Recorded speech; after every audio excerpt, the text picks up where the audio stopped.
I will be talking about our trip to Berlin on Wednesday. Berlin Hauptbahnhof is the main rail station in Berlin. It's also the largest station in Europe. The Reichstag was constructed for the Imperial Diet of German Empire, but is now used for the parliament. It was opened in 1894 and housed the Diet until 1933. Brandenburg Tor is one of the best snow landmarks of Germany. It was built on the site of former city gates that mark the start of the road from Berlin to the town of Brandenburg. DZ Bank is an office, conference and residential building. Construction began in 1998 and were completed in 2000. The Memorial for Murdered Jews of Europe is a memorial in Berlin to the Jewish victims of the Holocaust. The smallest block is 0.6 meter and the highest is 4.7 meter. They organized in row, 54 of them going north-south and 87 heading east-west. In an attached underground place of information holds the names of approximately 3 million Jewish Holocaust victims. The Trane Palace was a former border between East and West Germany. It was used only for a westbound border crossing, with separate checkpoints for West Berlin's West Germans, foreigners, diplomats, transit travelers, and a separated checkpoint for East Germans as well.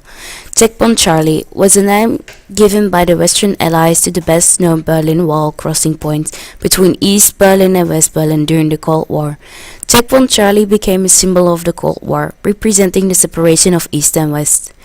The Berlin Wall was a barrier divided Berlin from 1961 to 1989. The fall of the Berlin Wall paved the way for German freedom, which formally took place on 3 October 1990. Mall of Berlin is a very big mall where you have a lot of shops, but also the biggest food court of Berlin.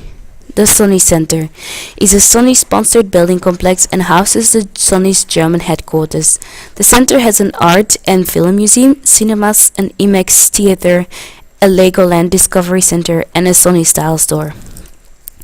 The World Clock on Alexanderplatz. It's a clock that displays the time for various cities around the world. It has become a tourist attraction and a meeting place.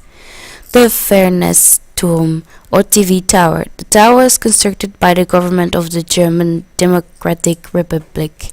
It was intended as both a symbol of communist power of Berlin.